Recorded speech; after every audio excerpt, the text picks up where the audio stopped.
قال لك ايه؟ محمد تيمور سافر بره مصر، ده يكون خد الواد معاه. احنا لازم نتاكد ان الواد ده هنا وما سافرش.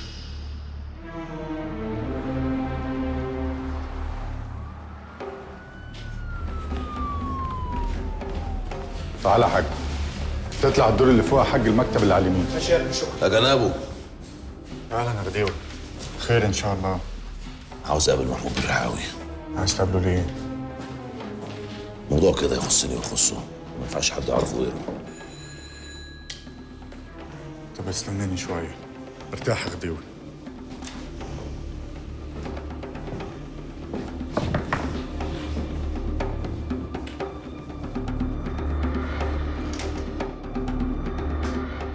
اهدى يا درية، انا معاك يا ست الكل، ما يهمكيش اي حاجه. انا هبعت رجالتي دلوقتي ياخدوا المعلم شعباني ويودوه على احسن مستشفى. بس انت اهدي وانا عناية ليكي. سلام. رماح، امورنا كبير. اسمع، اطلع على بيت الست يا درية، المعلم شعبان الكبير تعبان شويه. خد بحر وقرش واطلعوا بيه على مستشفى الحريه، وانا هحصلكوا على هناك. حصل يا كبير. من بدري بقول اللي جاي احلى، مفيش حد صدقني.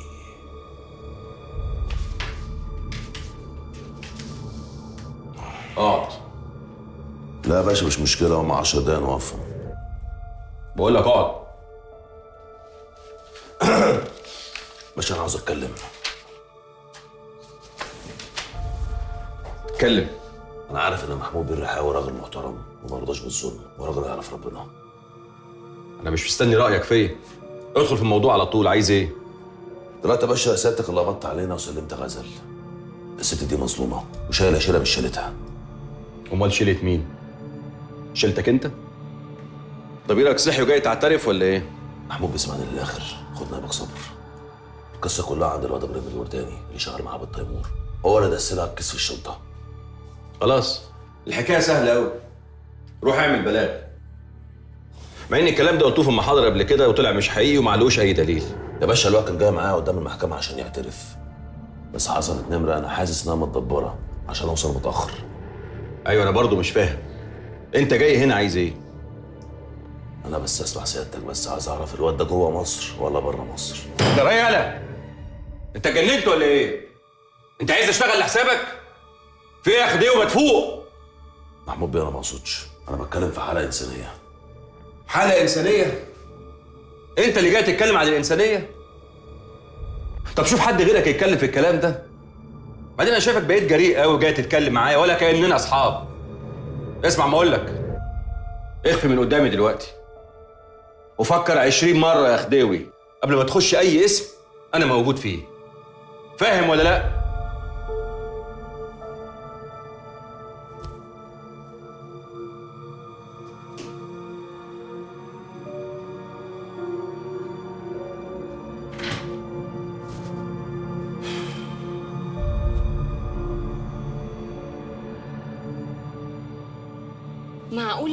معقولة كل اللي حصل لك ده في شهرين؟ جواز وطلاق وضرب وقضايا كمان؟ يعني اللي انتي بتحكيه ده ينفع يحصل في الكام شهر دول؟ هل وانا اللي جايه وفاكره ان حكايتي ما تتصدقش؟ بس هو كده غزل خلاص بقت محبوسه؟ عمري ما كنت اتخيل انها ممكن تتورط في حاجة زي دي ابدا. بس هي ليه تتورط في حاجه زي كده؟ بصي هي صاحبتنا وكل حاجة، بس هي مش شبهنا، فاهمة قصدي؟ يعني هي تربية تانية خالص، مش احنا. ولا عابد تيمور ده كمان اللي طلع حاجة تانية خالص غير اللي غزل كانت بتحكي لنا عنه. ده بيبي، ده طفل من جواه. ظلمته كتير قوي وخانته. أنا بجد اتصدمت فيها صدمة كبيرة قوي قوي. خسارة.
لو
سمحت بلاش تصوير. انت زي القمر الصراحة، وانا معجب بيكي جدا. ميرسي قوي. انت زي القمر الصراحة، وانا معجب بيكي جدا. ميرسي قوي. هطلع لك بعد ما تخلصي. ايه رأيك؟ اظن الفيديو يستاهل اكتر من ال5 بواكي اللي قلنا عليهم. ال5 بواكياس متبقاش طماع. ابعت الاول. بيحصل يا كبير.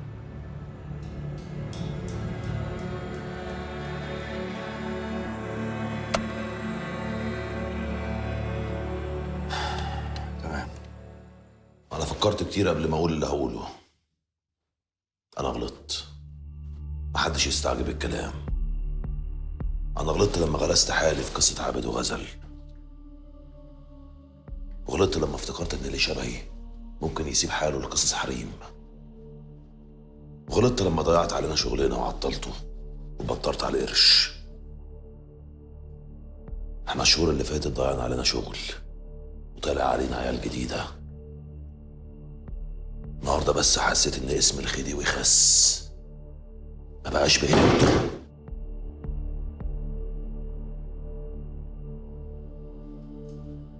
ضيعت وقت كتير فرطت وكلام ما يلزمش. عشان كده بقول لكم يا رجاله، حقكم عليا. لازم نرجع زي الاول.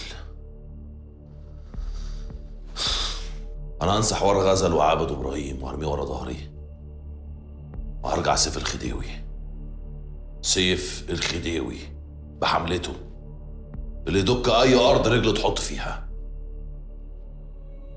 حقكم عليا يا رجاله. ان شاء الله نرجع كل اللي كان. بس انت كده خلاص يا مينا، الكلام خلص.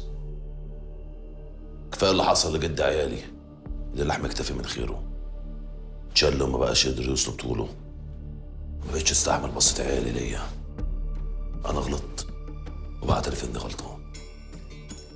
أنا العقل يا خديوي، أنا العقل يا كبير. بس يا ريت بس تثبت على كده، ما تقومش الصبح من غير كلامك. انا كده كده معاك يا كبير، واللي هتؤمر بيه هيتنفذ وهيتم. طمن يا حمزه، كلامي مش هرجع فيه.